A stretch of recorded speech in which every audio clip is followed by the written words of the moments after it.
you love to play. Oh, you love to play. Don't your comments won't relay. Sign this on my page for you. Oh my God, he changed. Young life, I can't see back karma. I just need some brains so I could keep myself in order.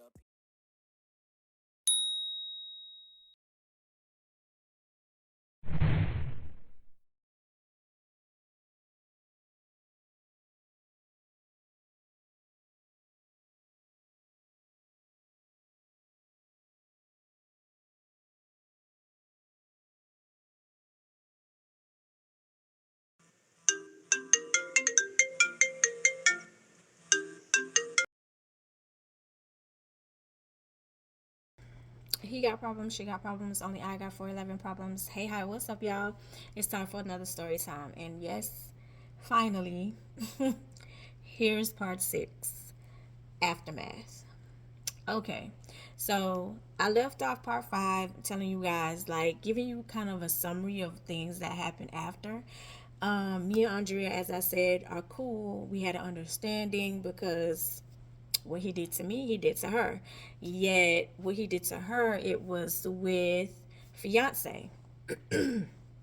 So lo and behold, this particular weekend, me and Ty are out of town, and we are out of town because Gifted has moved, and we are visiting Gifted.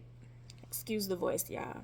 We are visiting Gifted, and so with us visiting Gifted, Gifted still has connections to the old city, and they are calling her to tell her what happened at this particular service. So they're calling her, informing but yet inquiring, because they know me and Gifted are cool, right? And so they was like, yo, we were at service, and the the host pastor was like, hey, is there anybody that people need to be aware of, that is hands off, that nobody touches? And one of the leaders of the church was like, yeah. And so fiance stands up, and so everybody, of course, that came along with one of the leaders of the church is baffled, confused, because like, wait, what? Huh? What just happened? Who is this? So they called Gifted to, kind of inquire and to find out, like, does she know? Does she know about fiance? And so, Gifted is on the phone, but you're not telling me this as it plays out. You wait till after the conversation is completely over, and then you tell me, like, hey, this is what's going on. Do you know anything about this? And I'm like, no, I don't. And I don't care. Which I didn't.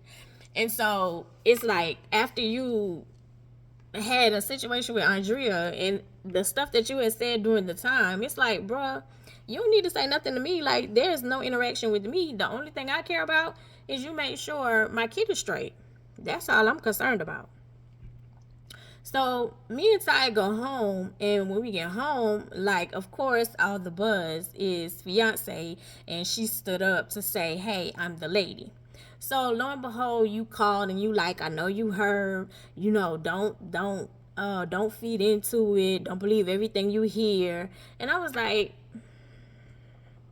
bruh, at this point, be real with yourself. Just be real with yourself. So I would give it, like, I would say, no. Let me back up.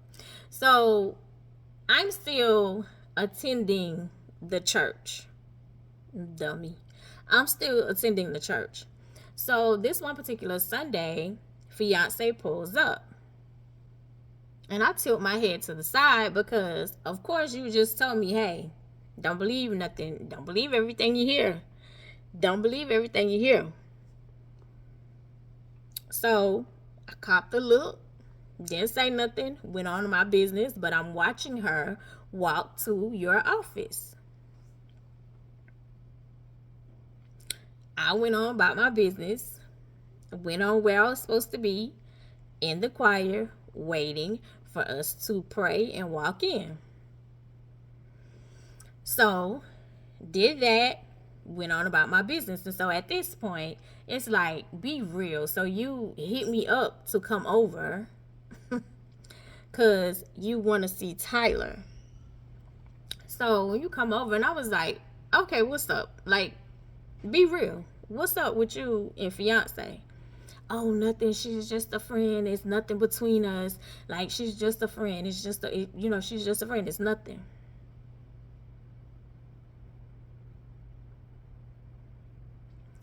I said, yeah, okay. Because at this point, again, I'm fed up. But I'm trying to be cordial because we have a kid. So let that go. The next Sunday, you show up again. But you stopped. Like, you didn't park in the regular parking with everybody else. You stopped and you parked in like the little circle, and you're not a deacon. Your bootlicker comes out, and one of the leaders of the church, bootlicker, you come out and you park her car right beside one of the leaders of the church. Like, she couldn't just drive straight into it. Like, she parked and then they parked. Yeah.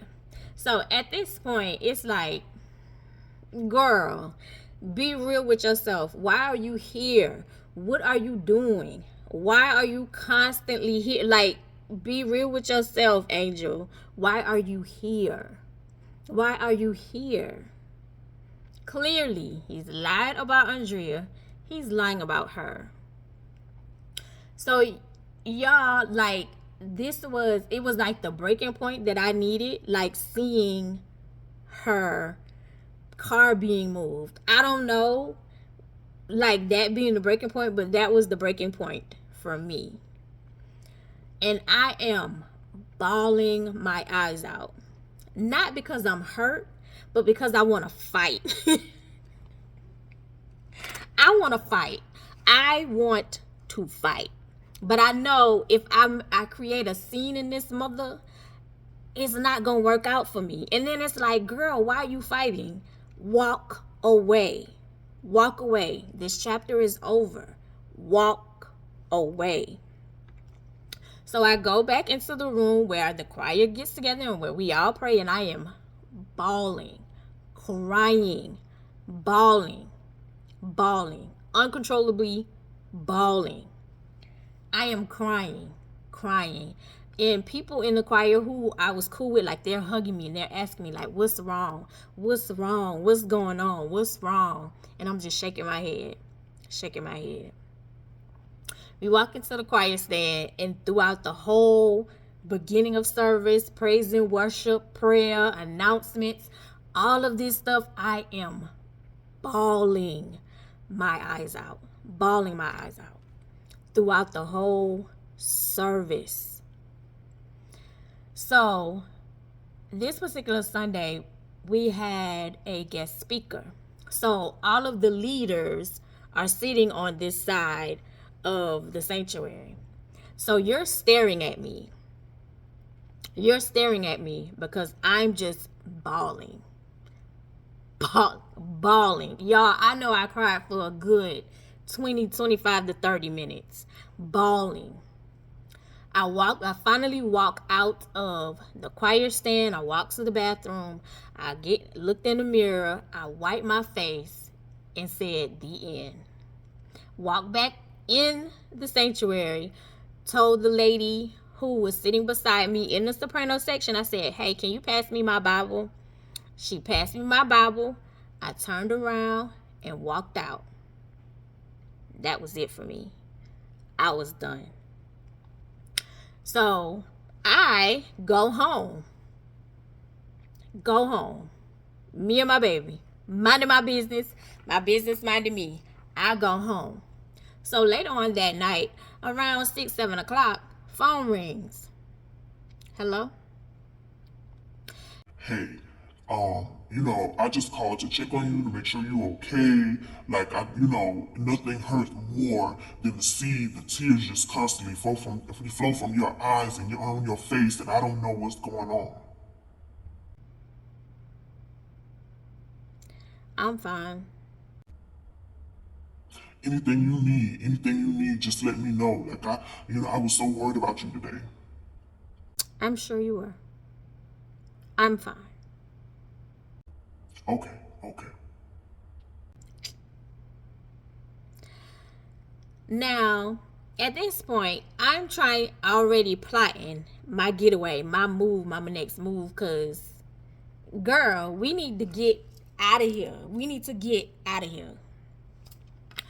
Even though, in my mind, it was like, how you just gonna up and, like, you got a kid. You can't just up and move. This stuff got to be strategic. It's stuff got to be put in place. You can't just up and leave. Now, mind you, Gifted has been telling me, like, girl, come up here. Come up here with me. Come up here. Leave. Let it go. I don't care. Just leave that stuff. Come up here with me. Come up here with me. You need to get away. You need to go. You need to start a new life. You need to leave. And me, it's like, girl, it's not that easy. And it wasn't. It's not that easy because it's like I have to take into account my baby. I have to take into account my baby. And at this time, my baby is 2.5. He might have been 3 already. But I have to take into account, like, I got a kid. And it's me. It's me. Right? So, I was like, girl, I hear you. But if I do anything, like, I need to have a job first. Like, I don't want to leave my job. Because truth be told, like, I love my job. I love my job. My job, at the time, I was working at a radio station. I was the secretary, administrator of the radio station. I was fine. Like, I was learning stuff. I was cool, calm, collective, chilling. Right? All right. So, lo and behold, at this time, because remember I told y'all, like, Tyler had all these surgeries. So Tyler was on Social Security because he was considered disabled. And the doctor is like, once he had his first surgery, like, they had rushed that. So Ty was getting a check every month. The check every month that Ty got paid the rent. Literally, that check went to rent. I was paying utilities, and the money that one of the leaders of the church was giving me under the table, I paid my bills. It was nothing. I didn't have no car payment. I was chilling. Only thing I had was car insurance. Well, lo and behold, like, my car had messed up, so I had to get a new car. And once I got a new car, that added a car payment. Then my car insurance went up. And then once Tyler started having, like, the surgeries, and by this time, I think he had already had like his corrective surgery. So he was using the bathroom, but he was going through therapy. And the therapy I had to give him. Excuse me. So the doctor's like, of course, anybody who's on disability, or, you have to renew and you have to show, like, the records and everything. Well, according to disability, they was like, oh, he's fine. They didn't care about the logistics of his, of the surgery. And I'm not going to say that in this because I'm going to, the surgery story is a whole different story time. So they felt like he was fine. Like, they didn't care about the logistics of what the doctor was saying in depth and in detail. They was like, oh, he's had the surgery, he's fine. So we lost that check. Like, that check is gone. So here comes another extra amount. And at this point, it was like, I'm not making enough money to survive. I need to do something different, right? So once they took that check, and this is during the time where one of his sets of godparents, they were renewing their vows. And so I got the letter that not only were they taking his check, they was like, oh, we overpaid you, so you owe us $4,000. What? So I'm distraught. And at this time, I'm supposed to be at their wedding rehearsal, and they blowing the phone up, blowing my house phone up, blowing Gifted calling. Like, they calling because I'm late, right?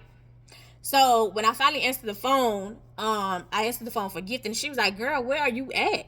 And I was like, I'm home. And I was like, I got some bad news. I'm trying to get my head together, which I was, because it's like, now all this money is coming out. You know what I'm saying? And it's like, the plans that I did have. If I wanted to move, now I can't move because I have these extra bills. So she was like, girl, forget all of that. Get to the, get down here to the church. Like, they got rehearsal. Like, these people waiting on you. And I hung up on her because it kind of pissed me off, because it's like, I get that they waiting on me, but at this point in time, I just found out that I owe these people $4,000, and my plan to get out of here, to move, to do something different has just been altered. You don't know that, but it's like, still, like, girl, why is it people feel like let me just discredit your feelings and worry about these people over here? I get it. It's not the actual ceremony, it's a rehearsal. I get it.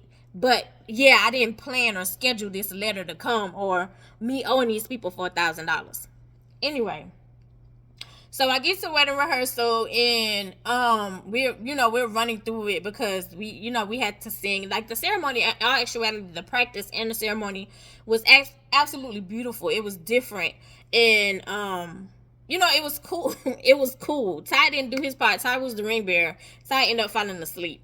Because they was like, you need to make him go to sleep. Well, Ty was hyper. How can I make him go to sleep? Like, if I give him some medicines for him to sleep, he's not gonna be up. And so, of course, he went to sleep because he needed a nap, which was his normal nap time. It's whatever. And at the time, he's 3. Anybody who knows, in a wedding, when you're working with a toddler, you working around the toddler schedule, not the toddler working around yours. Anyway, so after the wedding and all that stuff was over, Gifted was like, girl, like, what's going on? And I was like, so I just showed her the letter because she was over.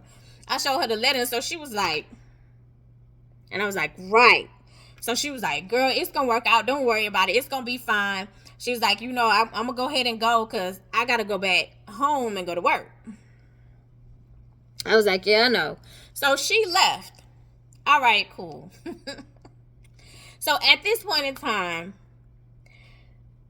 one of the leaders of the church, like, you're still trying to maneuver, like, still think like you're gonna have privileges, because I'm the type of person, like, when I'm done or when I'm over something, like, I don't have to do like the rah-rah stuff. I don't have to beat your car. I don't have to key your car. I don't have to put sugar in your tank. I don't have to flatten your tires. I don't have to do none of that. When I'm done, I'm done, and I'm just gonna leave it. I'm gonna stop talking. I'm not gonna say nothing. You just won't get the same privileges. You will notice you won't get the same privileges. I'm just not doing all that rah-rah. What's the purpose? You've clearly chosen who you wanted to be with. Like, you had already chosen somebody else anyway. I don't even know why I was still there. Looking back at that old age, I'm like, girl, why were you there? Anyway, so I'm like, all right. So you're still trying to maneuver, and I'm constantly denying you. Like, constantly saying, like, yeah, no.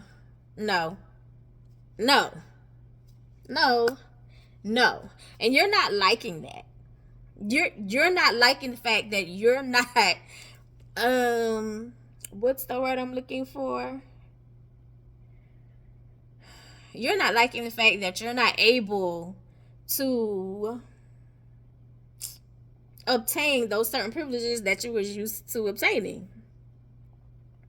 No. And disclaimer, I'm the type of chick, like, how can I say it? YouTube purposes.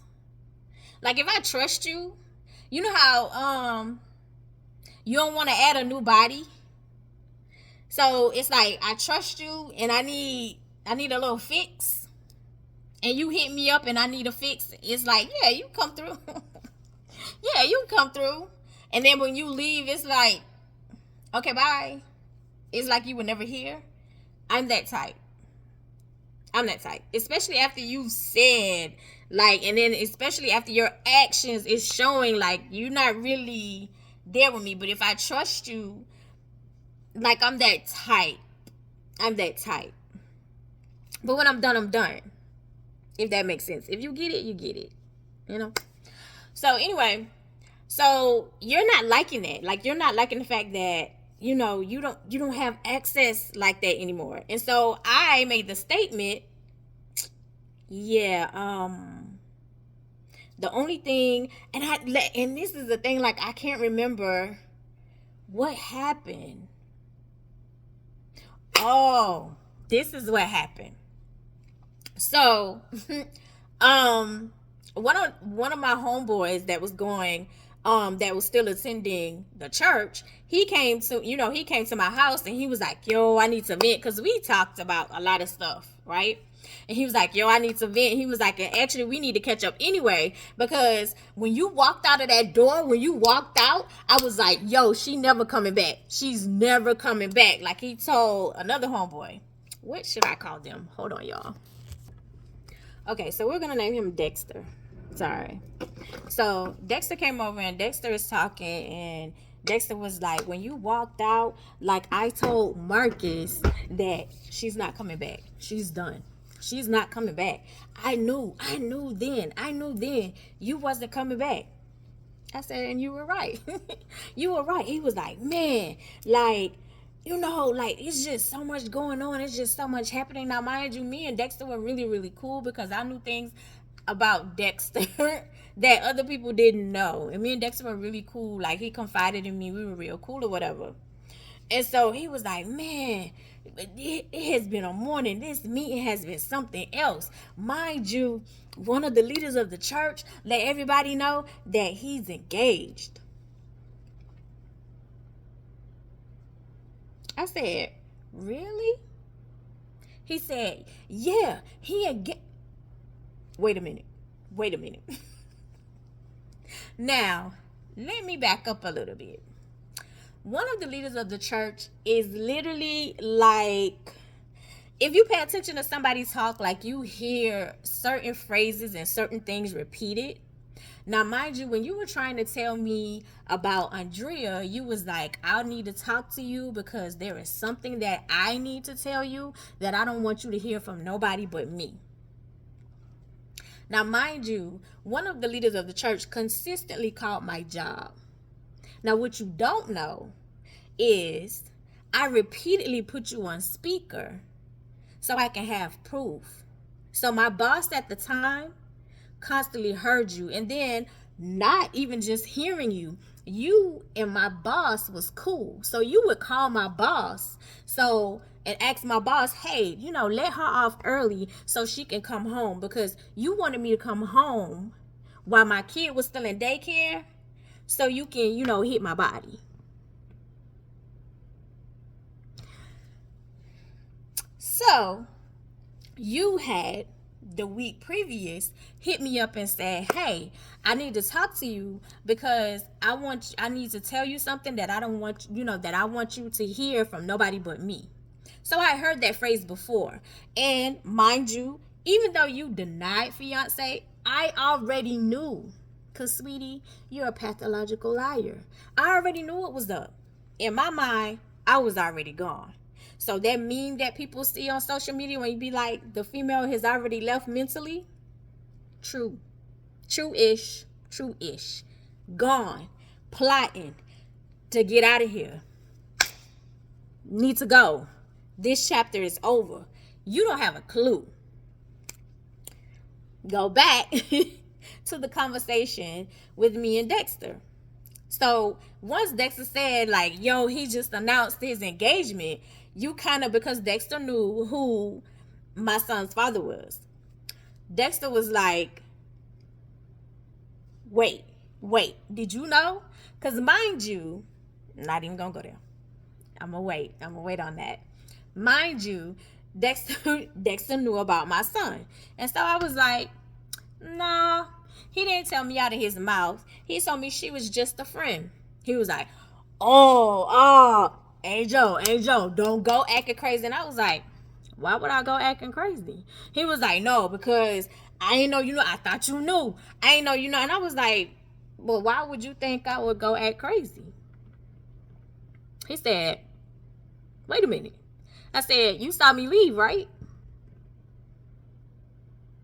He said, oh, you done. Oh, like you done. I was like, yeah, I'm done. I'm done. Congratulations.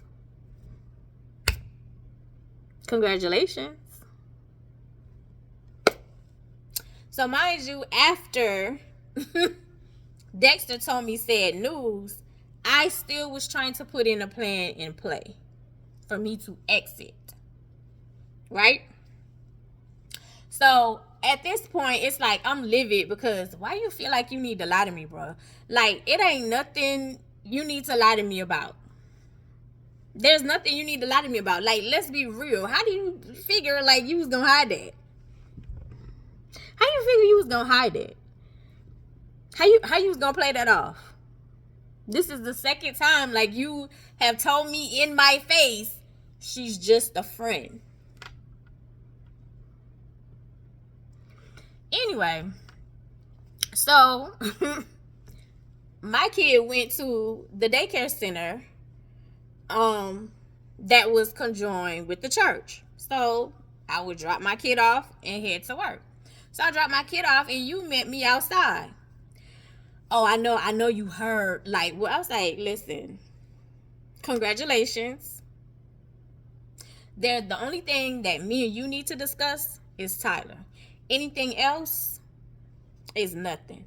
If you don't have nothing to discuss when it comes down to Tyler, don't call me. Don't text me. Don't hit me up. Morse code. Nothing. You have nothing else to say to me. You have made your decision. I don't understand dudes who make a decision like you move with actions then be mad when the consequences where you have no more access. The only thing we need to discuss is Tyler. Well, you weren't happy about that. You weren't happy about that at all. At all. Which was crazy because it's like, you just asked her to marry you. Why are you mad that the only thing we need to talk about is Tyler? That's respecting your relationship, sir. So by the time I get to work, that phone is blowing up. My work phone is blowing up because I'm not even answering my cell phone. For what, sir? What is it that we need to talk about? So I finally get to, get settled because I'm opening up the office. I get settled. I answer the phone and I was like, because we have call ID, so I can see your name. What? I don't agree with the fact that we don't have anything else to talk about besides Tyler. Okay, like what's the issue? I'm not understanding why you don't agree. What's the issue? I just told you congratulations. We have a kid, so we have to communicate for the kid, but nothing more. Like, what's the problem? I don't agree with that. And if that's how you want to play it, Angel, I won't pay another dime of child support until you talk to me.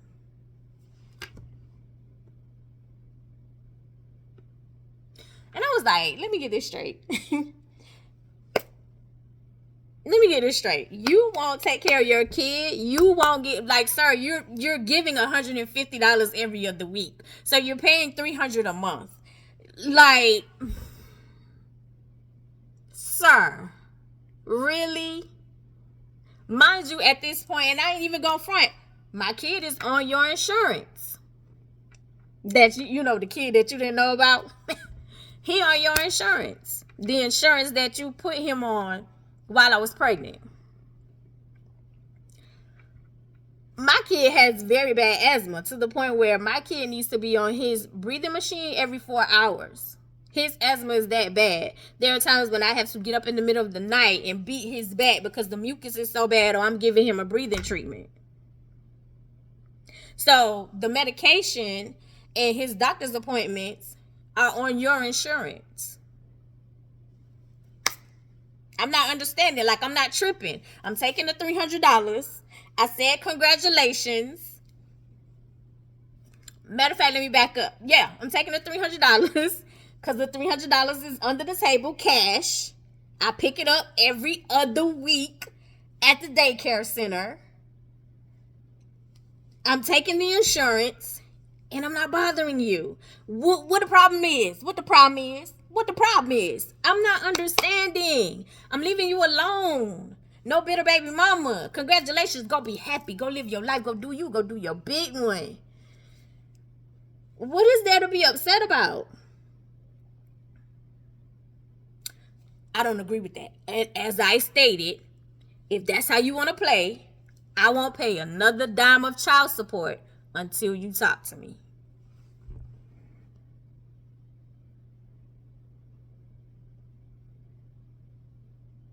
All right. And I hung up. Cause at this point, like I think you playing. Cause it's like ain't no way you gonna stop taking care of your kid cause I'm not talking to you. Cause you just asked old girl to marry you. So there's no way. There's absolutely no way. There's no way. I know you lying. I know you lying. You not about to stop paying child support because I'm not talking to you because you just proposed. Again, mind you, me and my boss are cool. We still cool to this day. Hey, B. We still cool to this day. So, I asked B and he was like, how you dealing? How you feeling with the situation? Because again, you used to call B and ask B to let me go home early. So you can meet me at my apartment. Matter of fact, in my apartment was the bed set that you bought after my son turned a year. You bought the bed set. You bought his bedroom set. So I'm not saying like you was a deadbeat, like you did what you was supposed to do, like you did little odds and like you did your stuff. I wasn't tripping. But since you just proposed, you don't get no extra activity, sir. Like you don't need extra activity. You just anyway. So my boss was like, you good? And I was like, yeah, I'm good. Because again, the town is not that huge. It's all right, but it's not that huge. So talk around town. So those who knew you was his father, of course, they're asking me like, hey, you okay? Like, you okay? And I was like, yeah, I'm good. Like, why wouldn't I be? And so he was like, oh, okay. And I was like, but I need you to do me a favor, though. And he was like, what's up? So my boss was like cordial, cool with his ex-wife. And I was like, I need you to like be the medium, be the middleman for me. And I need to talk to her. And I was like, I don't have to talk to her per phone. I was like, but it could be per email. Just get her email. And I need to let her know some things. He said, and I said, oh no, it ain't nothing on the nasty side. And I was like, real talk, I just need to apologize to her. I said, because the way that dude dragged her and the stuff that he said, I just need to apologize to her. He was like, you for real?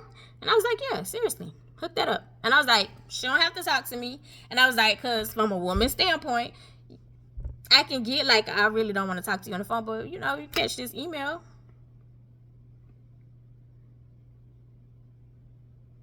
So he was like, oh, okay. So my boss hooked it up like he had called her and say, hey, my friend want to talk to you. I need you to be open. And if you're not open, like that's understandable too. But this is what is being said from her. Like she just need email so she can send you some stuff and explain some stuff. And she want to apologize. Either you're going to be open to it or you're going to let it be. And so she was open to it. So I sent her an email. Part 1, exit. My plan was into play. My plan was into play. And one thing about me, baby, I just move. Strategically. Move. And you see results. So I sent the email. Once I sent the email, I was done with it. It was off me. It was whatever. Whatever she wanted to do with it. If you wanted to share it with him, if you wanted to share it with your homegirls, I didn't care. What I wanted to do was get stuff off of me and put my plan into play. All right. So next week is coming up and we're going to move to next week because it's the week of me getting my money, right? Me getting my $150. So you used to do it, if I'm not mistaken, on a Wednesday. On a Wednesday or a Thursday, one of those days, I used to get, my little envelope once I go and pick up Ty from daycare. So before that happened, once you said that you wasn't gonna pay another dime, and I was like, well, you're not paying another dime. Let me take my kid out of daycare. So like we playing moves. So I took my kid out of daycare. Had already asked my boss, like, hey, can I take him out of daycare and he can come here? My boss wasn't like my big boss, not my like managing boss, but my big boss. He was okay, but not really.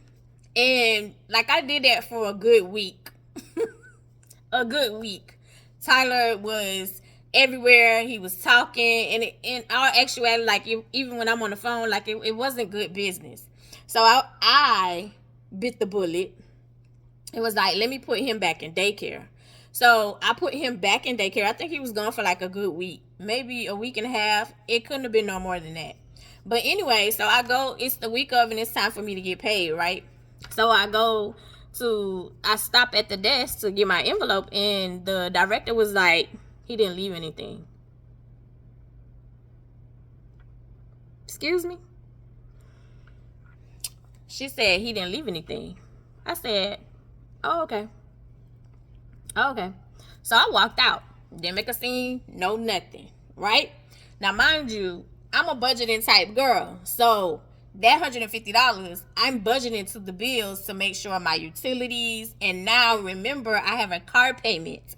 I have rent now that I need to cover. So it's like all of that is budgeting to play, right? So I'm sitting here going, okay, so, all right. So I called on my cell phone on the way home, and I was like,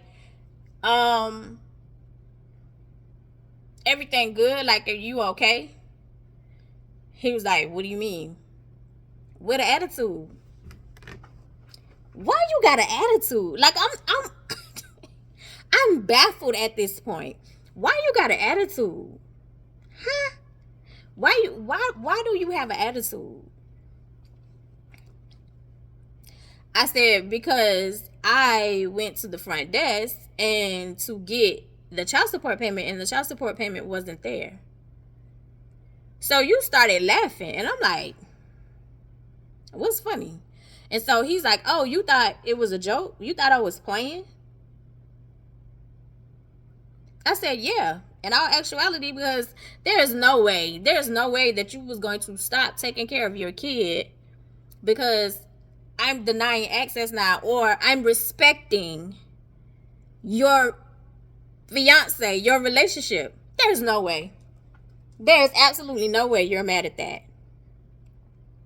There's no way you're mad at that. Y'all, this dude said, I told you I wasn't going to pay another dime until you started talking to me. So let me back up, because actually when I called and you said hello and I said, is everything okay? That dude said, so you talking to me now?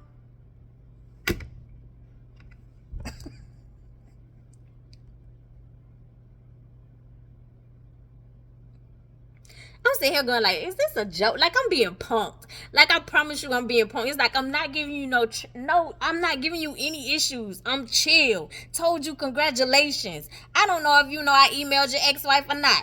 Now, apologize to your ex-wife. Not stressing you out. Taking the $300. I'm taking on the bulk of the bills. I'm taking care of the baby. I'm waking up I'm chill. You controlling who knows about the baby and who doesn't. But personally, I really don't give up.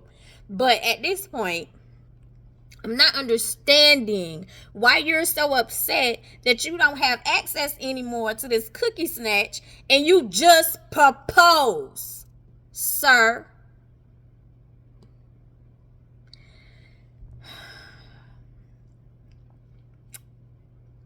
I said, so yeah, I thought you was playing. I really, thought you was playing. So you wasn't playing? You wasn't playing? No, I wasn't. So either you talk to me or put me on child support.